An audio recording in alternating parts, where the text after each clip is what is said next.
Selamat malam, saya akan mempresentasikan hasil dari tugas saya.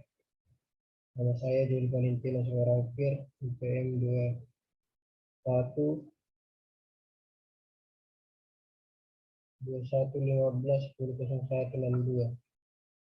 Pengertian kas. Pengertian kas atau cash dalam akuntansi adalah aktiva perusahaan yang berbentuk uang tunai, uang kertas, uang logam, wesel, cash, dan lainnya, yang dipegang oleh perusahaan ataupun disimpan di bank dan dapat digunakan untuk kegiatan umum perusahaan. Menurut Ikatan Akuntan Indonesia, kas adalah sebuah investasi yang dapat bersifat sangat likuid, memiliki jangka pendek dan dapat dengan cepat dijadikan cash dalam jumlah tertentu tanpa menghadapi risiko atas perubahan nilai yang signifikan. Selanjutnya, IAI menyebutkan bahwa kas terdiri dari saldo cash on hand, rekening giro, atau setara kas. Karakteristik kas. Dalam dunia akuntansi, kas adalah aktiva lancar yang sifatnya sangat likuid karena sering mengalami mutasi. Kas juga mempunyai karakteristik tertentu yang bisa membedakannya dengan aset lain di dalam perusahaan. Berikut ini beberapa karakteristik dari kas. Yang pertama, kas adalah aset perusahaan yang sangat likuid. Yang kedua, kas bisa digunakan sebagai suatu standar pertukaran. Yang ketiga, kas juga bisa digunakan sebagai basis perhitungan dan juga pengukuran nilai. Sumber kas. Ada beberapa sumber penerimaan kas dalam suatu perusahaan yang berasal dari yang pertama, hasil penjualan investasi jangka panjang, aktiva tetap, baik yang berwujud atau adanya penurunan aktiva tidak lancar yang diimbangi dengan penambahan kas. Yang kedua, pengeluaran hutang surat tanda bukti baik jangka pendek maupun panjang atau hutang obligasi, hutang hipotek, atau hutang jangka panjang lainnya, serta bertambahnya hutang yang diimbangi dengan penerimaan kas. Yang ketiga, penjualan atau adanya emisi saham maupun adanya penambahan modal oleh pemilik perusahaan dalam bentuk kas. Yang keempat, adanya penerimaan kas karena sewa, bunga atau dividen, serta investasi sumbangan atau hadiah, maupun adanya pengembalian kelebihan pembayaran pajak pada periode sebelumnya. Kelebihan dan kekurangan kas. Analisis senang perusahaan memiliki kas yang besar. Ada istilah kata mengucapkan kas adalah raja. Kas sangat likuid sehingga perusahaan dapat menggunakannya ketika membutuhkan. Itu menjadi signifikan jika perusahaan memiliki hutang yang jatuh tempo dalam waktu dekat. Tanpa kas yang cukup, perusahaan kesulitan likuiditas. Kas yang besar menjadi penyangga pada masa sulit. Ketika pendapatan turun sementara atau tertunda, perusahaan masih memiliki cukup uang untuk memenuhi liabilitas jangka pendeknya. Memiliki posisi kas yang besar juga menguntungkan ketika peluang pasar muncul. Perusahaan dapat segera mengeksploitasinya. Kas tidak memiliki risiko harga sebagaimana surat berharga lainnya. Efek ekuitas dan utang bisa turun nilainya ketika memegangnya untuk beberapa waktu. Tapi analis juga tidak senang perusahaan memiliki terlalu banyak kas.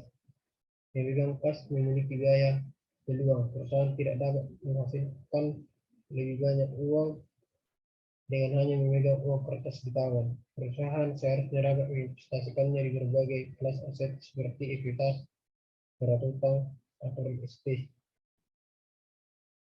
Dengan begitu, mereka mendapatkan pengembalian atau tapi juga mungkin kerugian. Kas juga memiliki eksposur yang lebih tinggi terhadap risiko inflasi.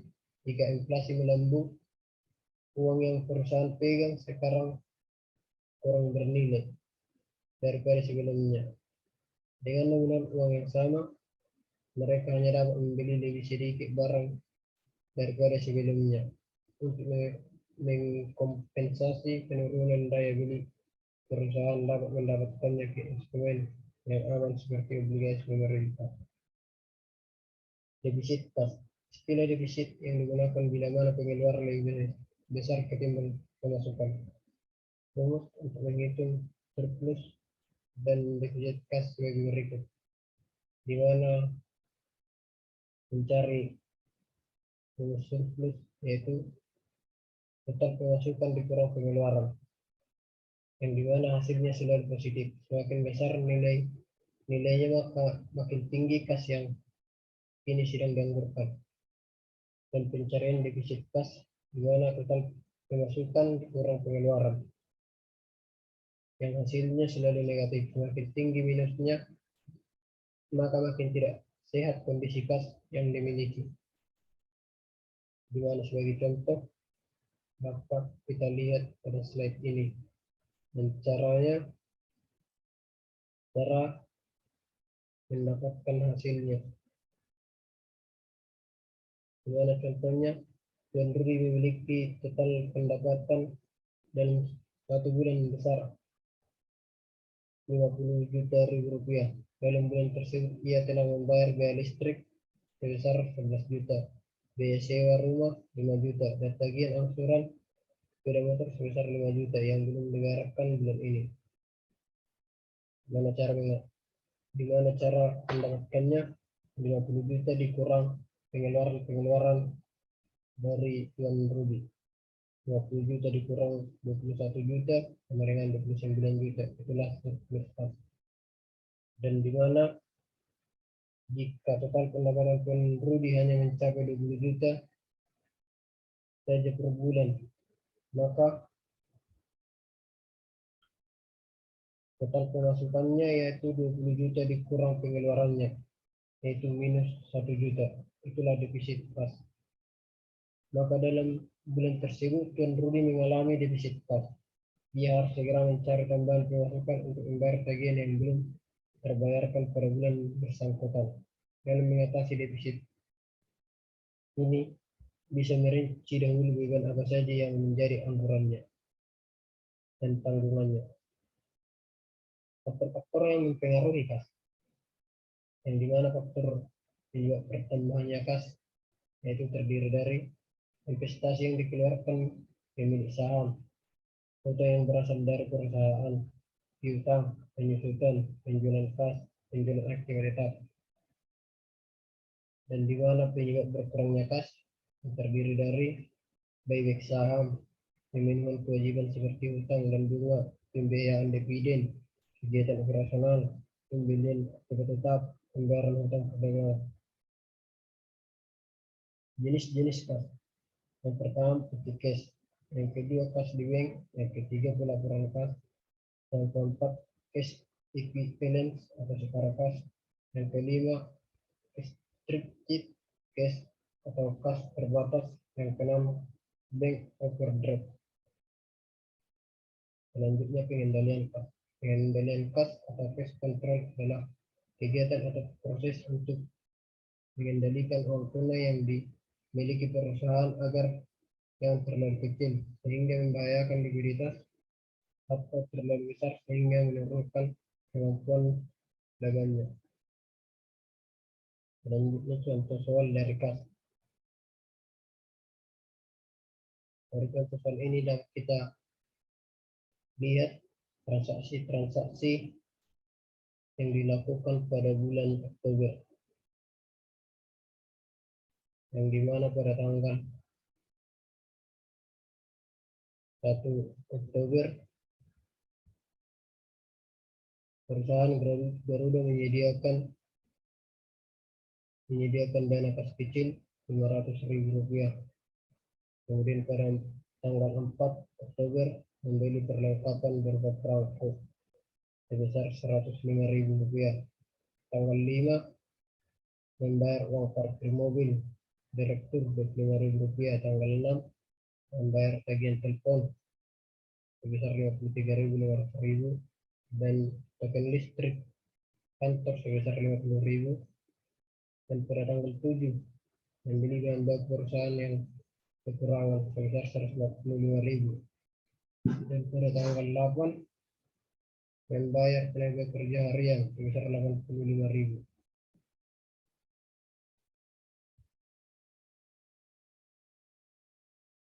Dan pada jurnalnya dapat kita lihat tanggal 1 pembentukan kas kecil di debit sebesar 500.000, tanggal 4 perlengkapan kantor sebesar 105.000 di kredit, dan beban parkir sebesar 25.000, beban telepon 53.500, beban listrik 50.000, bahan baku 145.000, dan pada tanggal 8 beban tenaga kerja, yang dimana pembentukan kas kecilnya 500.000 dikurangi beban-beban, yang totalnya saldonya tinggal 36.500. Setelah itu melakukan pengisian kembali. Berikut ini contoh jurnal kas kecil yang diisi kembali, yaitu pembentukan kas di debit 463.500 dan kas kecilnya di kredit 463.500.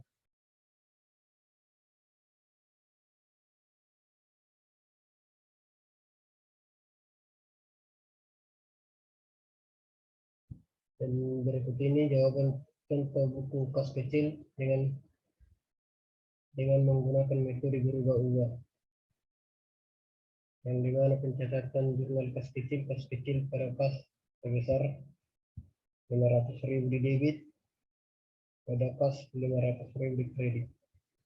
Pencatatan buku kas kecil kas untuk setiap transaksi pengeluaran atau penarikan, yang dimana pada tanggal 4 Oktober perlengkapan kantor 105.000, pada kas kecil 105.000, dan pada tanggal 5 beban parkir 25.000, pada kas kecil 25.000, beban telepon 53.500, pada kas kecil 53.500, beban listrik 50.000, pada kas kecil 50.000, beban bahan baku 145.000, pada kas kecil 145.000, dan pada tanggal 8 beban tenaga kerja 85.000, pada kas kecil 85.000. Setelah membuat laporan tersebut, kasir bisa membuat laporan kas kecil dengan contoh laporan kas kecil sebagai berikut, yang dimana pembentukan kas kecil di debit dan semua beban-beban di kredit, yang dimana pembentukan kas kecilnya 500.000 dan perlengkapan kantornya 105.000, beban parkirnya 25.000, beban teleponnya 23.500, beban listriknya 50.000, beban bahan bakunya 145.000, beban tenaga kerjanya 85.000.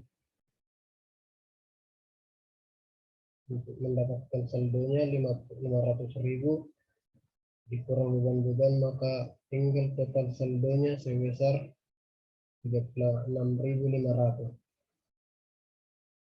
Demikianlah hasil dari presentasi saya. Saya ucapkan terima kasih.